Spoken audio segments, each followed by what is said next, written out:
this project of mine, which started as a very small thing and ended up as a really new way to create and collaborate thing.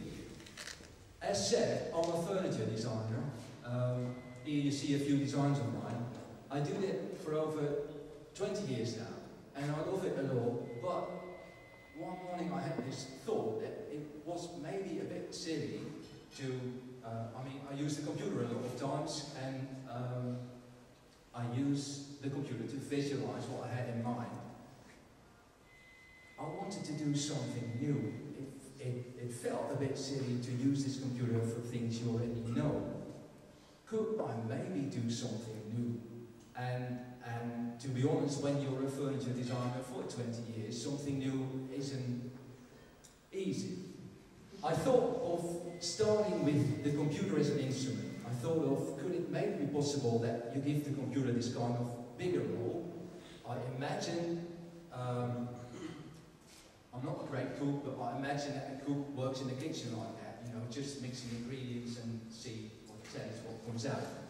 Right, the second thing was that I really wanted to do something with 3D printing. We're talking 3 years ago now, it was a big buzz, still is actually, but then it was like 3D printing was the very new thing. And I thought if I could combine them, I had something really going on. How to start? In my case, it meant just using things I collected over the years, or made pictures of it, kind of nature related, so to speak. We haven't got time to go into that. What I really like is the regularity and the irregularity at the same time. I wasn't thinking about function, I was just thinking that I like it. I learned a program, this is it, it's called Grasshopper. It doesn't look very jazzy, I think, but it made it possible, you know, you just attach things and see what comes out. Other people say you need a lot of mathematics. I did it. And this came out on the other end, you know, it's not really a thing, but it looked a lot to me like the nature kind of thing I just showed you. So I was very happy at the time. The other thing was 3D printing. I bought one, and they claim, they say things on the box like, now your imagination is your only limitation. And to be honest, that's not true. It's actually, it isn't.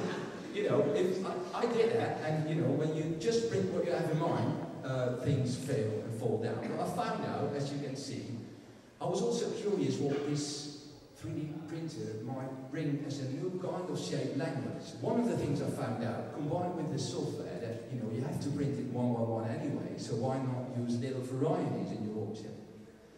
The other thing was that the printer I had like 20 times 20 times 20 to print with. I finished this fast, which isn't really a fast finish, but it was, never mind. I was very proud that I finished this. It's a lot of work. And then sitting on my balcony, sitting in the sun, I thought, wouldn't it be great if you could stand in the thing and look how this building, where maybe walls and ceilings and floor merge into each other. So I made a lot of design. I wasn't really sure if it was possible, but I could if I thought like the small things that were screwed or combined and glued to one big thing. This is my grasshopper definition in the end, which doesn't mean a thing to you, I know, but I was, again, very proud. This is the whole of the definition that made it possible to make the egg-shaped building that I had in mind. The one on the right of the former slide. I'll build a website because what I could have done is bought myself 20 printers and print the whole thing myself, but I thought there must be many people with a 3D printer, why not ask them to print me one stone at least? So I built a website, asked people to participate. It went pretty well, pretty good. A lot of other websites published about it, and then it started slowly, but it went on and on. And as you can see, for instance, this is a Facebook page of one of the first adopters, or printers, sorry. He posted on his website, in return you get your name in the stone, right? So I send you a digital version, you print it, send it back to me. And it is what it is now. It's too small, isn't it? I ask all people to send a picture of themselves with this stone in their hand or on a nice place. And as you can see, it's going all over the world. A lot of them from Europe, of course. I picked one picture out because I was afraid it was a bit too small. The one you will see now, I'm very fond of, Luke. He asked me if he could do more stones. In the end, he placed 7 or 8 stones. This is in Norway, somewhere. So he brings 7 stones, sent them back to me, made a picture, and is very proud because the whole of the building is actually of all of us. It's not just me, it's all of us together doing this building. This was where I was beginning of November. Of course, this is not a real building, this is a rendering. Or as you call that, yeah. It's quite a job actually, because you have to really make care. I forgot to tell, every stone is different. You might think they're all the same, but it's a building of 4,760 stones, and every stone is just a bit different. A lot of work to make sure that you don't do things twice.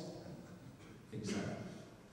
Right, everyone with a 3D printer is invited to help me print this thing. If you don't have a 3D printer, but sympathize with the project, you can also adopt a stone. The stone is yours, but you give it to me. Go to one of these sites if you want to know anything else. Thank you very much.